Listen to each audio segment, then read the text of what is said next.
ஓம் சாய்நாதனே போற்றி. வாழ்க வையகம், வாழ்க வளமுடன். அனைத்து உறவுகளுக்கும் இனிய வணக்கம். நாம் இந்த பதிவில் குரு பகவானின் அதிசார பெயர்ச்சியால் ஏற்படும் சுப மற்றும் அசுப பலன் என்ன என்பதனை பற்றி காண்போம்.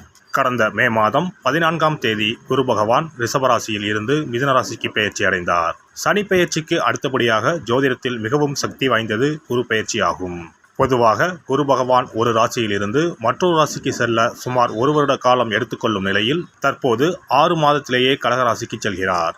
வரும் அக்டோபர் மாதம் 18ஆம் தேதி குரு பகவான் மிதுன ராசியில் இருந்து கடகராசிக்கு பயிற்சி ஆவார். கடகராசிக்கு பயிற்சியாகும் குரு பகவான் டிசம்பர் மாதம் 5ஆம் தேதி மீண்டும் மிதுன ராசிக்கு பயிற்சி ஆவார். கிரகங்கள் பொதுவாக தங்கள் சுற்றுப்பாதையில் ஒரு குறிப்பிட்ட வேகத்தில் நகர்ந்து ஒரு ராசியில் இருந்து மற்றொரு ராசிக்கு செல்லும்.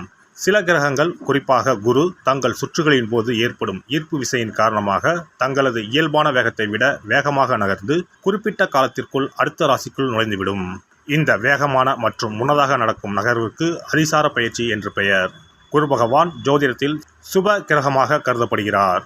குரு அதிசார பயிற்சி நடைபெறும் காலத்தில் சில ராசிக்காரர்களுக்கு நன்மைகளும் அதிர்ஷ்டமும் எதிர்பாராத திருப்பங்களும் ஏற்பட வாய்ப்புள்ளது. இந்த பெயர்ச்சி மக்களின் வாழ்க்கையில் திருமணம், தொழில், செல்வம் மற்றும் பல்வேறு நல்ல மாற்றங்களை கொண்டு வரும். இந்த அதிசார பெயர்ச்சியால் உங்கள் வாழ்வில் வளமும் நலமும் செல்வ செழிப்பும் பெற்று வாழ்வில் உயரிய நிலையை அடைய எல்லாம் வல்ல எம்பெருமானை வேண்டி விரும்பி கேட்டுக்கொள்கிறேன். வெள்ளை மனமும் பிள்ளை குணமும் கொண்ட கன்னிராசி அன்பர்களே, நீங்கள் எடுத்த காரியத்தை முடிக்காமல் உறங்க மாட்டீர்கள்.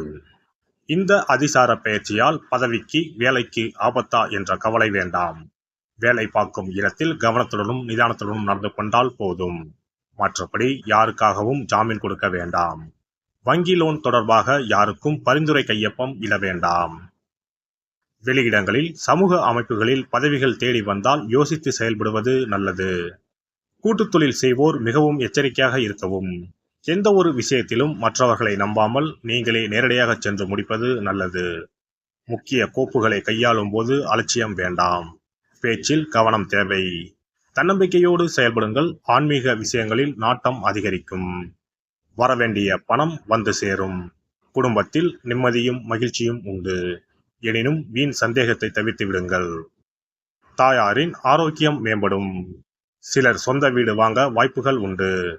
வங்கி கடன் கிடைக்கும். பழைய கடனில் ஒரு பகுதியை தீர்க்க வழி பிறக்கும்.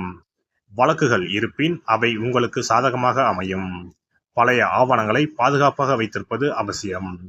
இந்த காலகட்டத்தில் ரொம்ப கவனமாக இருக்க வேண்டும். சிலருக்கு அறுவை சிகிச்சை செய்ய வேண்டியது வரும். புதிதாக அறிமுகமானவர்களை நம்ப வேண்டாம். திடீர் பணவரவு, செல்வாக்கு உயரும். எதிர்பார்த்தது எல்லாம் நடக்கும். எதிர்ப்புகள் அடங்கும். திடீர் பயணங்கள் உண்டு. வேற்றுமொழிக்காரர்களால் ஆதாயம் உண்டு.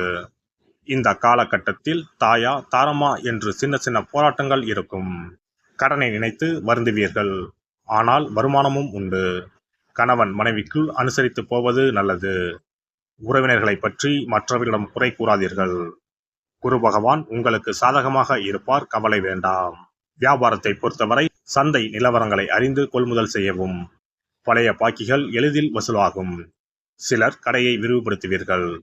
கெமிக்கல், கமிஷன், எலக்ட்ரிக்கல் மற்றும் துணி வகைகளால் கூட்டுத் தொழிலில் திடீர் லாபம் அடைவீர்கள். புது ஒப்பந்தங்கள் கையெழுத்தாகும்.